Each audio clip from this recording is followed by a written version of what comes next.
오늘 함께 나누실 하나님 말씀은 누가복음 16장 1절부터 13절까지 말씀입니다. 누가복음 16장 1절부터 13절까지 말씀입니다. 신약성경 123면입니다. 누가복음 16장 1절부터 13절까지 말씀을 저와 여러분들이 한 절씩 교독하겠습니다. 또한 제자들에게 이르시되 어떤 부자에게 청지기가 있는데 그가 주인의 소유를 낭비한다는 말이 그 주인에게 들린지라.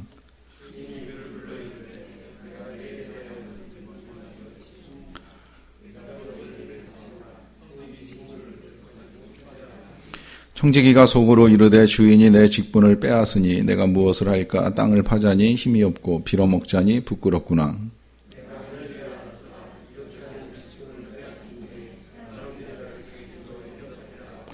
주인에게 빚진 자를 일일이 불러다가 먼저 온 자에게 이르되 네가 내 주인에게 얼마를 빚졌느냐.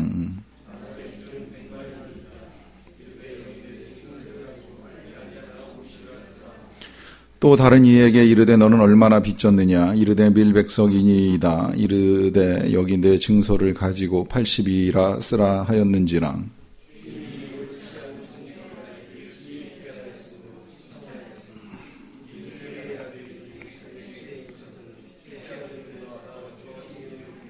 내가 너희에게 말하노니 불의의 재물로 친구를 사기라. 그리하면 그 재물이 없어질 때에 그들이 너희를 영주할 처소로 영접하리라.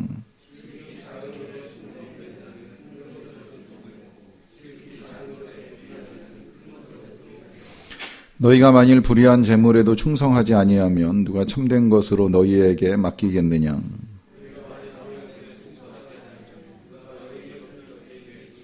같이 읽겠습니다. 집 하인이 두 주인을 섬길 수 없나니 혹 이를 미워하고 저를 사랑하거나 혹 이를 중히 여기고 저를 경히 여길 것임이니라. 너희는 하나님과 재물을 겸하여 섬길 수 없느니라. 아멘. 회사를 다니다가 퇴직하고 사업을 하게 된 분한테 들은 이야기인데요. 이 회사원 생활과 이 사장의 생활이 달라진 부분에 있어서 한 단면을 이렇게 말씀하시더라고요. 회사 다닐 땐 월급날이 그렇게도 안 오더니 사장 되고 나니까 월급날이 왜 이렇게 빨리 돌아오는지 모르겠다. 설명 안 해도 이해하고 공감하시죠? 월급쟁이 입장에서는 월급날이 되게 안 옵니다. 대개는 월급날 전에 다 소비해버리고 이제나 저제나 기다리면서 월급날 기다리죠. 그런데 사장님들은 또 좀 다르다 그래요.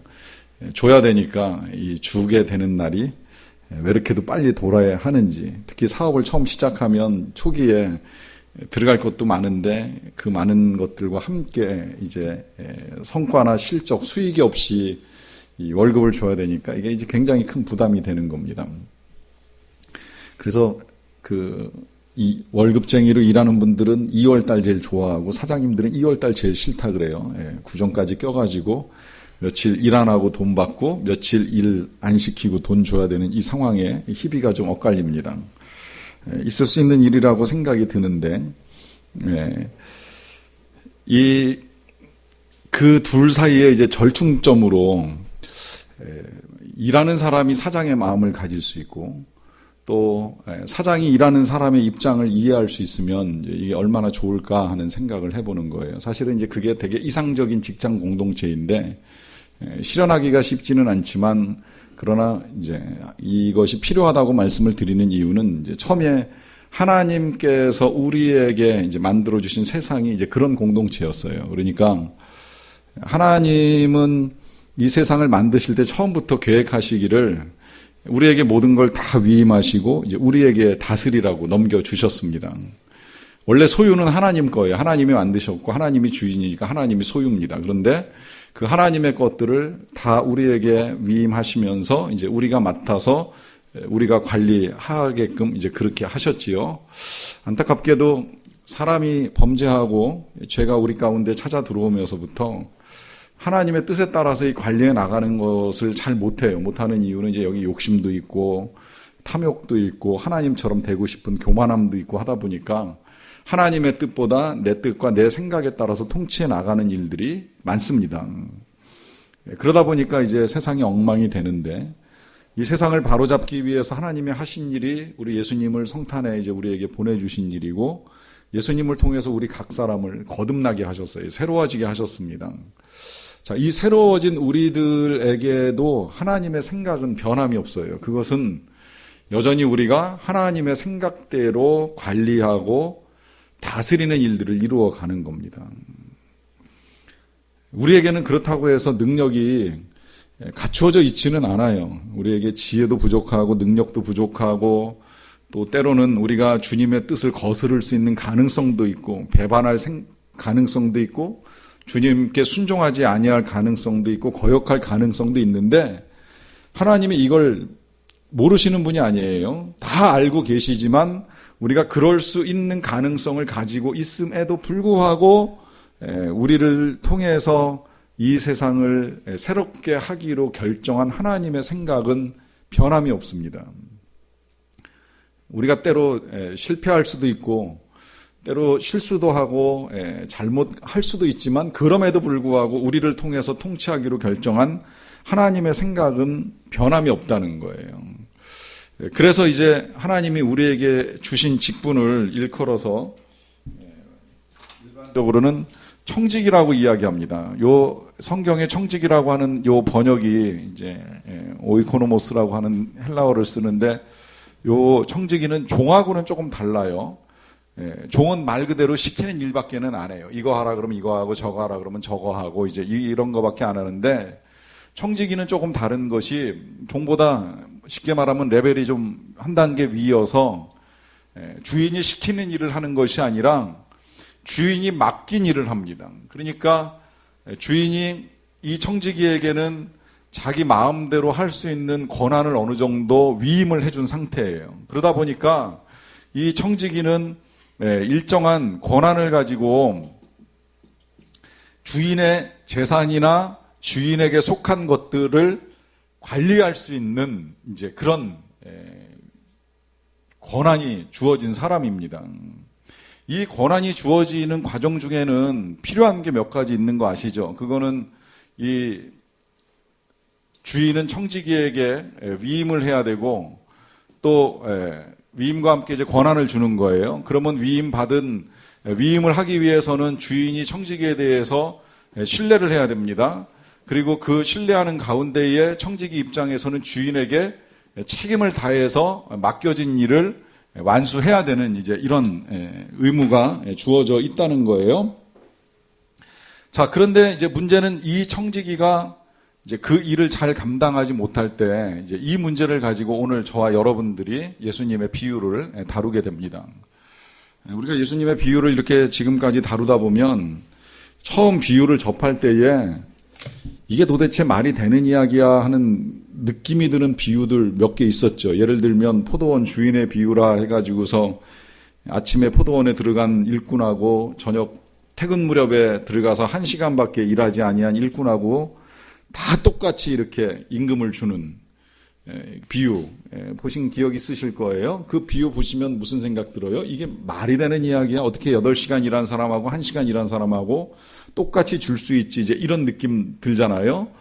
또 제가 이해하기 힘들었던 비유, 과거에 처음 접할 때 좀 이상하다 이런 생각이 들었던 비유는 지지난주에 이제 제가 나눠드렸던 비유 중에 잃은 양의 비유. 한 마리 잃어버렸는데 99마리를 들에 버려두고 그 한 마리를 찾기 위해서 찾으러 가는 것도 이해가 안 되는데, 찾아가지고 와가지고서는 그 양 찾았다고 양값보다 훨씬 더 많은 돈을 들여가지고 잔치를 벌이는 이제 이런 비유가 이거 도대체 무슨 소리지라고 하는 이제 생각이 듭니다.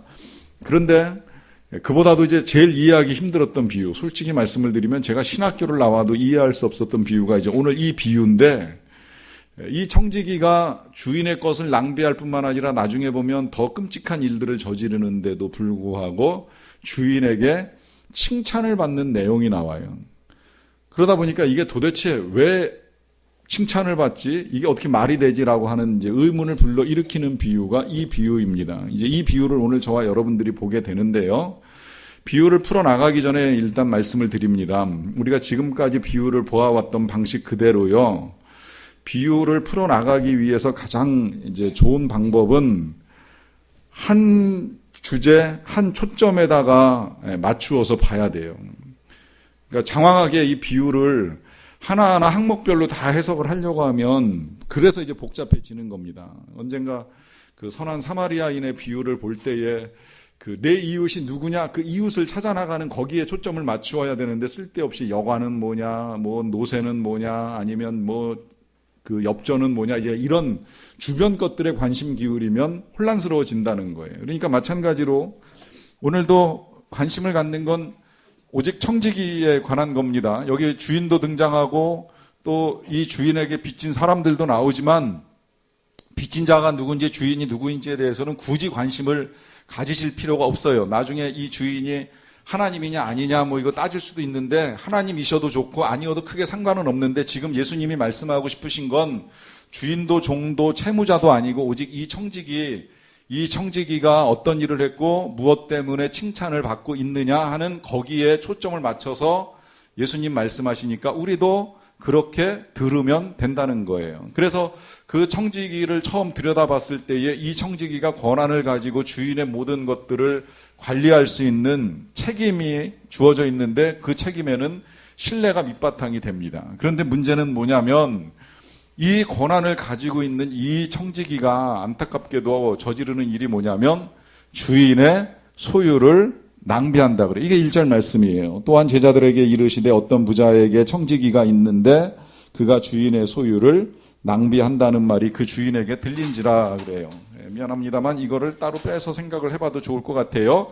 자, 이 청지기가 권한을 가지고 있는데 권한을 가지고 낭비를 합니다. 왜 낭비를 할까요? 여기 여러 가지 이유가 있어요. 그거는 이제 첫 번째 이유, 자기가 낭비하는 것에 대해서 주인에게 발각될 위험이 없다고 착각을 하는 거예요. 사실 이 주인의 소유를 허비하는데 만약에 그게 주인한테 들킬 염려가 있다면 이런 짓을 해요, 안 해요? 절대 안 하죠. 안 걸릴 거라고 생각하니까, 들킬 일이 없다고 생각을 하니까 이런 일을 이제 하는 거예요. 그런데 사실은 들킬 위험이 없어도요, 양심이 작동을 하면 안 합니다. 그런데 이 문제는 지금 뭐냐면 이 청지기에게 있어서 이제 양심이 작동을 안 하는 거예요. 양심 작동을 불량이라고 표현해야 될지 모르겠는데 어쨌든 양심이 작동을 안 합니다. 그러다 보니까 어떤 일이 일어나는 거냐면 주인의 소유를 자기의 소유로 착각을 하는 거예요. 그렇잖아요. 이거 주인 건데 분명히 내 마음대로 쓸 수 있는 것이 아닌데 마치 그것이 내 것인 양 착각을 해가지고 주인의 것을 마음껏 써버리는 그런 이제 결과를 가져오는 거죠. 이 모든 것들이 안타깝게도 주인의 신뢰를 바탕으로 해서 이제 벌어지는 일들이라고 하는 것입니다. 그런데 그가 이런 일을 한다는 것이 주인의 귀에 들려왔어요. 그러다 보니까 16장 2절 봅니다. 주인이 그를 불러 이르되 내가 네게 대하여 들은 이 말이 어찌 됨이냐 네가 보던 일을 세마라 청지기 직무를 계속하지 못하리라 라고 하면서 어떤 일이 벌어지냐면 주인이 무슨 일을 해요? 해고를 통보합니다. 자, 이 해고 통보가 청지기에게 어떤 영향을 미쳤을까요? 청지기에게 위기가 된 거예요. 위기. 왜? 일자리가 날아가니까요. 그런데 세상에서도 지금은 이제 이 위기는 단순히 위험이 아니라 기회가 합쳐졌다. 이제 이런 표현 사용하잖아요. 그러다 보니까 이 청지기에게 있어서도 이 위기는 위험으로서만 다가오는 것이 아니라 기회가 됩니다. 어떤 기회가 되느냐라고 하면 주인이 당장 이 사람을 쫓아내지 않는다는 거예요. 그러니까 쉽게 말하면 해고가 유보가 됐어요. 언제까지? 네가 하던 셈을 다 끝내고 정산이 끝날 때까지. 원래는 이런 일들이 발각이 되면 주인은 즉각 내보냈어야 되는 것인데 즉각 내보내지를 않고 기회를 줬어요. 그 기회를 받았으면 사실은 이 사람이 보여야 되는 반응은 더 이상 죄를 지으면 안 됩니다. 그렇잖아요? 그런데 안타깝게도 그 뒤에 이어지는 내용을 보면 절대 그렇지 않은 걸 이제 보게 됩니다. 3절로 넘어갈게요. 청지기가 속으로 이르되 주인이 내 직분을 빼앗으니 내가 무엇을 할까? 땅을 파자니 힘이 없고 빌어먹자니 부끄럽구나. 내가 할 일을 알았도다. 이렇게 하면 직분을 빼앗긴 후에 사람들이 나를 자기 집으로 영접하리라. 그래요. 자, 여기서 지금 이 청지기가 하는 말 가운데 내가 여기서 이제 이 일을 더 이상 못하게 되면 내가 무엇을 할까 하는 질문을 하고 나서 생각해 보니까 할 수 있는 게 있어요, 없어요? 할 수 있는 게 없어요. 이 말은 자신이 무능하다는 거예요. 그래서 가서 땅을 파는 일을 할 수도 없고 또 빌어먹자니 이건 체면상 할 수 없는 일이다라고 하는 이제 이야기를 하죠. 여기서 이런 문제를 조금 생각을 해보고 넘어가도 좋을 것 같아요. 아무에게나 주인이 이 청지기 직무를 맡기지는 않습니다. 아까 말씀드린 대로 아무 일이나 시키는 건 종에게 시키지만 청지기는 어느 정도 능력이 돼야 그 집의 재정이나 살림이나 여러 가지 것들을 관리할 수 있는 권한이 주어져요. 그러니까 하나님이 사람을 만물보다 특별하게 만드신 데에는 우리가 그런 능력이 있어야지만 이 만물을 다스릴 수 있기 때문에 어떤 짐승도 동물도 쫓아올 수 없는 탁월한 능력이 사람에게만 주어져 있습니다. 그러다 보니까 사실 청지기는 가지고 있는 것 중에 책임뿐만이 아니라 실은 능력도 있었던 사람이라고 하는 사실을 부정할 수 없다는 거예요. 그런데 문제는 뭐냐면 그 능력이 어느 한순간에 와서는 무능함이 되어버립니다. 자신의 힘으로는 이제 자신의 미래를 열어갈 수 있는 방법이 없다는 거예요. 그러다 보니까 이제 나름대로 대책을 세우죠. 그 대책은 그 자신이 이 일을 그만두게 될 때에 영접할 친구를 이제 찾는 일이 됩니다. 이 표현도 잠깐 생각을 해볼 필요가 있는데요. 내가 이 직분을 빼앗긴 후에 사람들이 나를 자기 집으로 영접하리라 라고 하는 이 말은 지금 이 청지기가 이 주인의 집에서 쫓겨나면 갈 데가 없다는 거예요. 거할 데가 없다는 거예요. 그건 맞죠. 원래 종은 주인집을 떠나면 살 데가 없습니다. 재산을 가지고 나가지 아니하는 한 어딘가에 가서는 노동을 또 해야 되는데 빌어먹고 노동을 해야 되는데 받아주는 곳이 없으면 그야말로 거할 곳도 없는 거예요. 그러다 보니까 내가 여기서 떠날 때에 누가 나를 자기 집으로 영접할까? 이렇게 하면 되겠구나라고 하는 생각을 가지고 한 일이 뭐냐면 5절입니다. 주인에게 빚진 자를 일일이 불러다가 먼저 온 자에게 이르되 네가 내 주인에게 얼마나 빚졌느냐 말하되 기름 100말이니이다. 이르되 여기 내 증서를 가지고 빨리 앉아 50이라 쓰라 하고 또 다른 이에게 이르되 너는 얼마나 빚졌느냐 이르되 밀 100석이니이다. 이르되 여기 내 증서를 가지고 80이라 쓰라 하였는지라. 그래요. 자, 지금 보시면 뭐 다 아시겠지만 주인에게 빚진 사람들을 불러다가 원래 그들이 빌려갔던 것에서 차감을 해줍니다. 뭐 여기 보면 기름 100말 빚진 사람은 절반으로 줄여서 50말로, 또 쌀 100석 가져간 사람은 20% 차감해서 이제 80석만이라고 쓰라 하면서 차용 증서를 바꿔줘요. 바꿔주는 이유는 아시겠지요. 이제 이 사람들한테 인심을 써가지고 이 사람들의 마음을 얻은 다음에 자기가 주인집에서 쫓겨나면 이제 이 사람들이 자기를 영접해 줄 것이다 라고 하는 생각을 가지고 이런 이제 일을 하는 거예요. 자, 이 일을 조금 이따 한 번 더 평가를 하겠습니다만은 일단은 주인이 16장 8절 보세요. 주인이 이 옳지 않은 청지기가 이를 지혜 있게 하였으므로 칭찬하였다라고 하는 이제 말씀을 하십니다. 자, 요 구절이 이제 실은 제일 어려운 구절이에요. 왜 어렵냐면 지금 이 사람이 칭찬을 받습니다. 청지기가 칭찬을 받아요. 자, 이 칭찬 때문에 우리가 이 본문을 보는 데 있어서 조금 어렵다는 생각을 많이 하게 되는데요. 그가 칭찬받는 내용이 뭐예요? 칭찬받는 내용은 지혜입니다. 지혜. 자, 여기서 이제 우리가 이 사실을 알고 가셔야 돼요.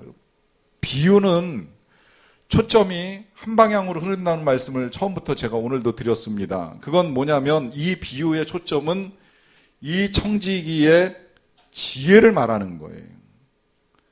정확하게 이 지혜를 강조하는 이유는 이 청지기의 의로움이 아닙니다.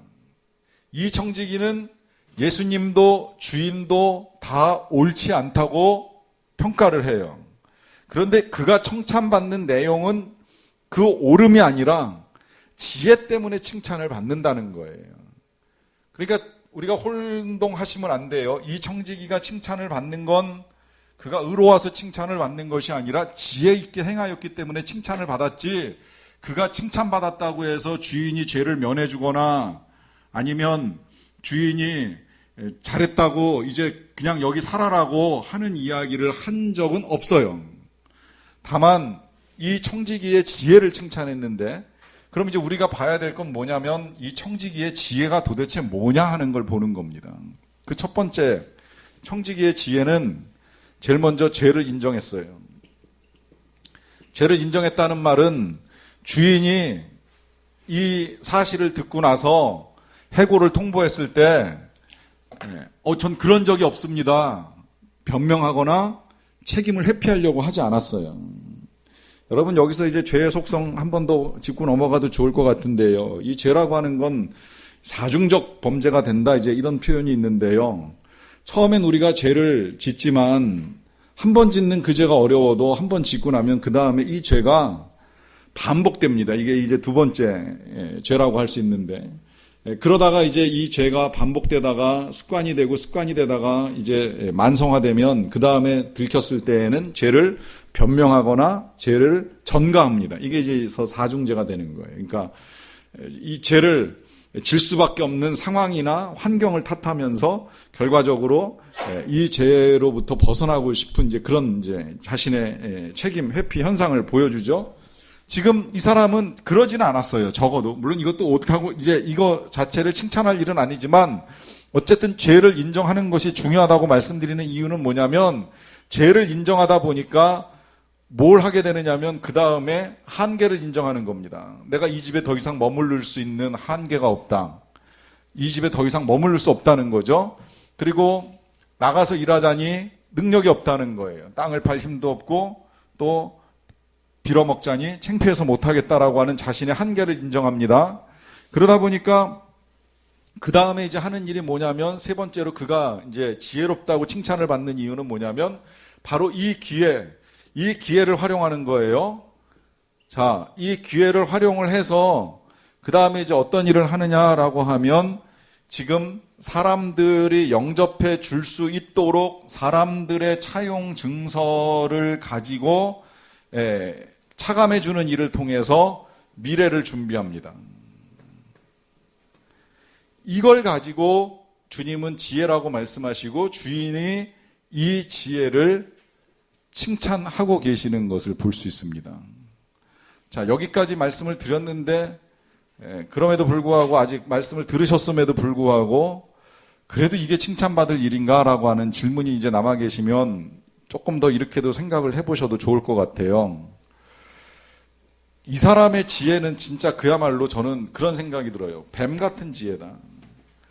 왜냐하면 사람이 진짜 악해도 이렇게 악할 수는 없다. 왜냐, 지금 이거 자체도 나쁜 것인데 주인이 믿고 맡겼더니 그걸 가지고 이렇게 나쁜 짓을 저지르다가 그게 들통나서 이제 마지막 기회를 줬는데, 마지막 장부 정리하고 깨끗하게 떠나라 하는 기회를 줬는데, 이 기회를 가지고 무슨 일을 하는 거냐면요, 실은 말이 좋아 활용이지 악용입니다. 악용. 왜 악용이에요? 주인을 한 번 더 속이는 거예요. 주인 몰래 차용증 바꿔치기 하면서 상대방의 빚을 탕감해주고, 그래서 주인의 재산에 한 번 더 손상을 입힙니다. 그러니까 진짜 영악한 거죠. 뱀 같은 지혜입니다. 그런데 지금 예수님이 뭐라고 말씀하시느냐면, 그 8절 보세요. 주인이 이 옳지 않은 청지기, 이게 이제 지금 예수님의 평가예요. 옳지 않은 청지기가 옳지 않은 건 맞지만 이를 지혜 있게 하였으므로 칭찬하였다. 이 지혜를 칭찬한 거예요. 옳은 걸 칭찬한 것이 아닙니다. 이를 옳게 했으므로 칭찬하지 않았습니다. 그러면서 예수님이 뭐라고 말씀하시냐면 이 세대의 아들들이 자기 시대에 있어서는 빛의 아들들보다 더 지혜로움이니라 그래요. 이게 무슨 말이냐면 이 세상에 살아가는 사람들은 적어도 이 한 시대에 있어서는 빛의 아들, 여기서 빛의 아들들은 그리스도인을 말합니다. 예수님의 제자들, 하나님의 백성들, 저와 여러분들을 말하는 거예요. 저와 여러분들보다도 어떻다고요? 더 지혜롭다 하는 거예요.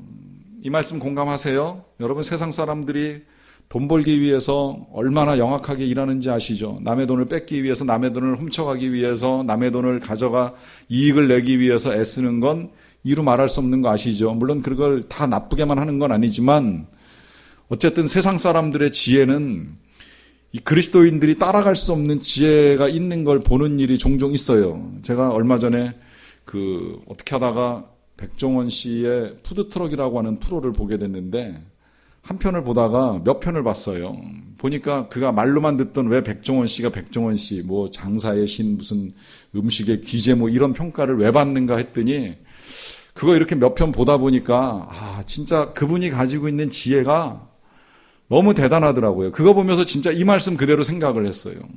이 세대의 사람들이 얼마나 지혜로운가. 제가 오죽하면 그거 보다가 교역자들한테 한번 같이 보세요 이런 이야기까지 하면서 세상 사람들의 지혜가 어떠한지에 대한 이야기를 나누는 일이 있었습니다.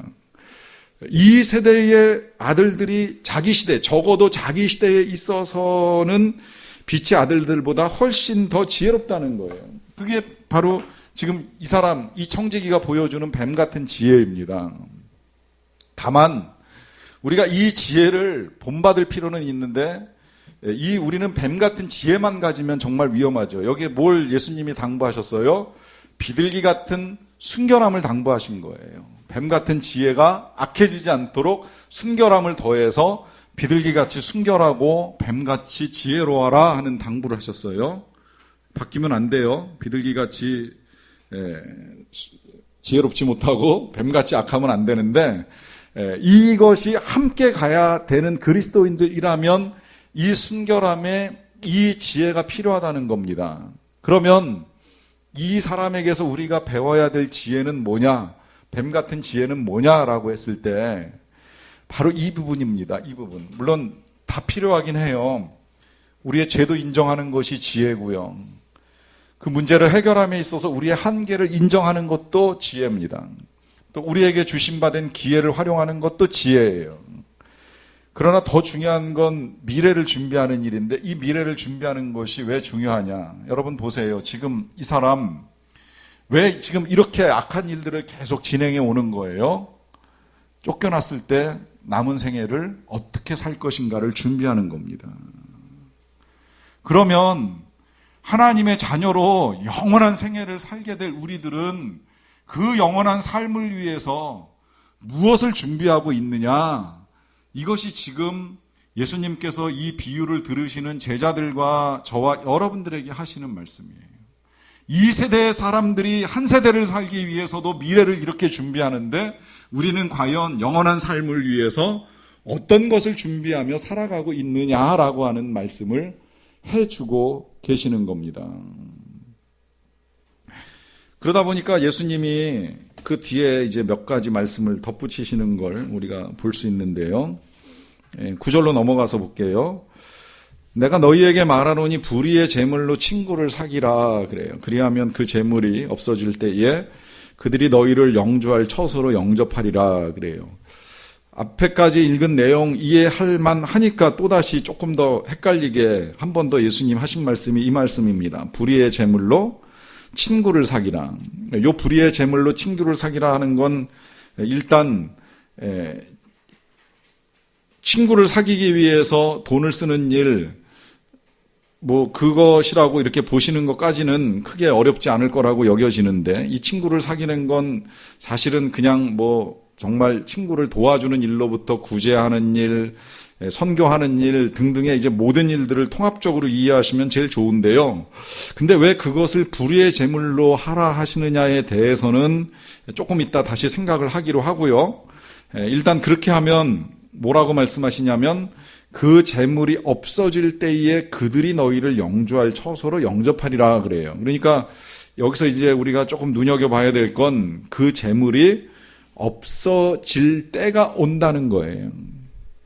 우리에게 가진 바 된 재물이 사라지는 순간이 온다는 겁니다. 사라지지 않으면 무용한 순간, 소용없는 때가 이르게 된다는 거예요. 그때에 우리가 영주하게 될 우리의 처소가 필요한데 그 영주할 우리의 처소를 줄 수 있는 친구를 사귀어 놓으라 하는 당부를 합니다.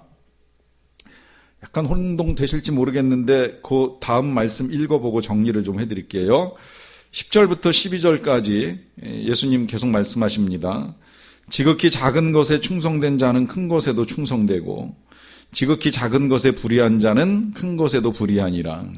너희가 만일 불의한 재물에도 충성하지 아니하면 누가 참된 것으로 너희에게 맡기겠느냐. 너희가 만일 남의 것에 충성하지 아니하면 누가 너희의 것을 너희에게 주겠느냐라고 하면서 이 말씀 속에서 우리 주님이 세 가지 충성을 요구하는 내용을 이제 우리가 보게 되는데요. 그 충성을 요구하는 건 첫째로 지극히 작은 것에 대한 충성이고요.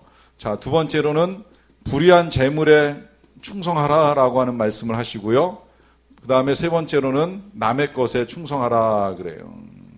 자, 이것에 충성하지 아니하면 큰 것을 받을 수도 없고 참된 것을 받을 수도 없고 자기 것을 받을 수도 없다라고 말씀하시면서 이 세 가지 것에 충성된 삶을 이제 요구하시는 것을 우리가 볼 수 있습니다. 자, 작은 건 뭐 그렇게 이해하기가 어렵지는 않을 것 같아요. 일단 어떤 일이든 크든 작든 간에 귀하게 여겨야 된다는 거예요. 제가 이걸 그 훈련 때 나눌 때에는 한 푼의 돈이 되었건 뭐 한 푼의 시간이 되었건 한 토막의 시간이 되었건 이 모든 것들이 다 귀하게 여길 수 있어야 된다는 겁니다. 이걸 조금 더 이제 확장하면 우리가 그야말로 주님을 위해서 어떤 일을 하든지 그 일이 크든 작든 충성을 해야 된다는 거예요. 가끔 보면 어떤 일은 작아서 못하겠다고 말하면서 또 한편으로 큰 일은 부담돼서 못하겠다라고 하는 태도를 취하는 분들이 이제 아주 드물게 계시는데 작은 건 시시해서 못하고 큰 거는 부담돼서 못하면 결국 뭘 하겠느냐 이제 이런 질문이 나오는 거예요. 바꿔서 말씀을 드리면 하나님의 일은 작든 크든 귀한 일입니다.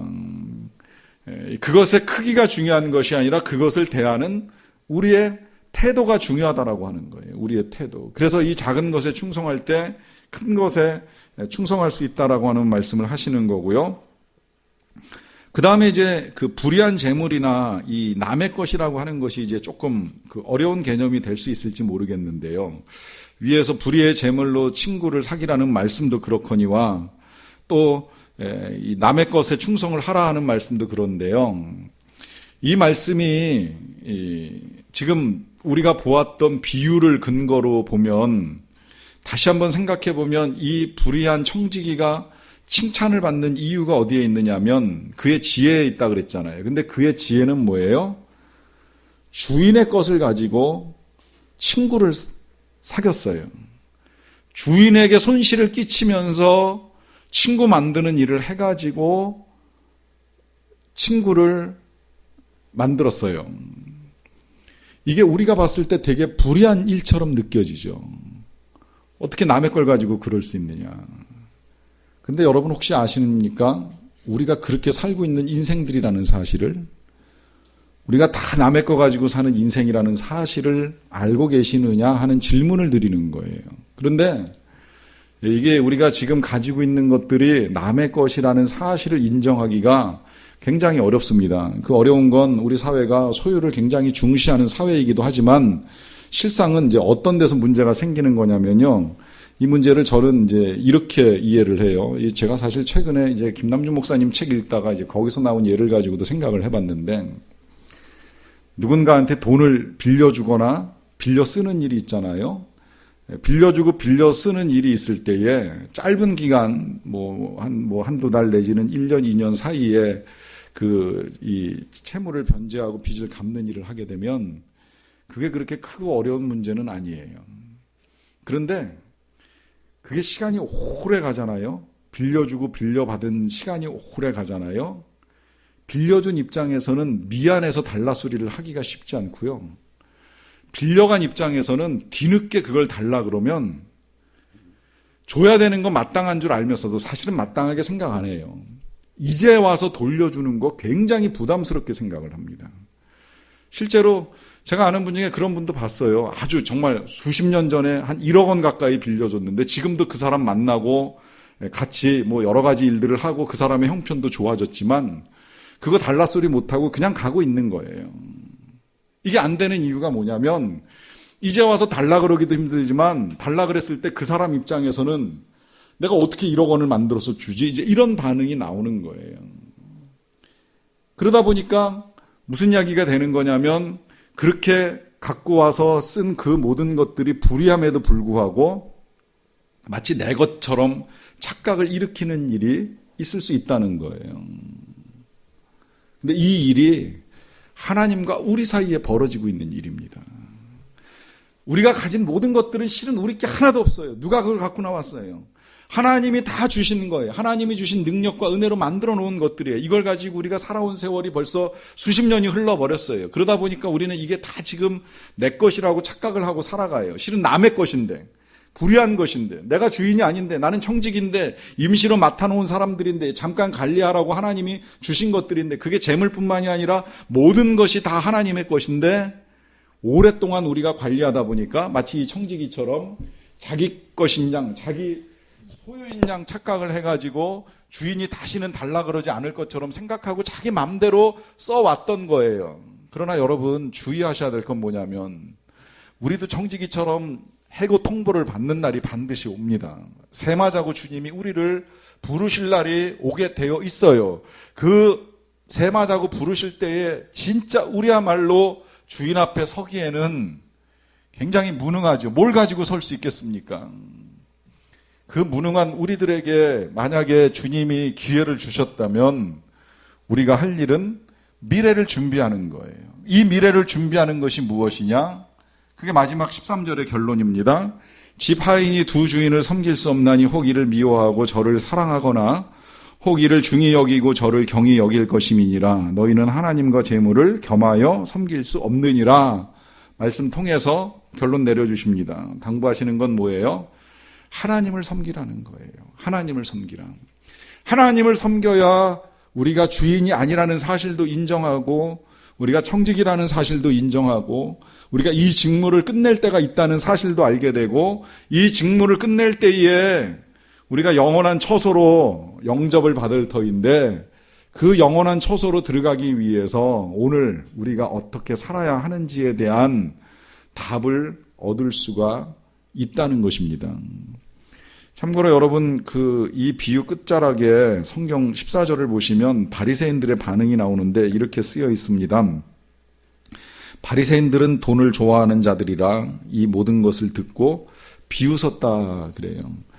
이 자리에서 이런 반응을 보이실 분은 아니 계시리라고 생각합니다만은 적어도 지금 이 말씀을 통해서 주님이 우리에게 말씀하고자 하시는 것은 우리가 청직이라는 사실을 절대 잊어서는 안 된다는 거예요. 이걸 잊지 않는 것이 중요한 건 여러분들의 것이 하나님 것이라는 것을 기억하는 것이 아니라 우리가 영주할 처소로 들어갈 미래를 준비해야 될 사람이라고 하는 것입니다. 이 일에 있어서 2세대 아들들보다 더 지혜로우신 빛의 아들로 살아가시기를 간절히 축원합니다. 같이 찬양하고 기도하겠습니다. 내가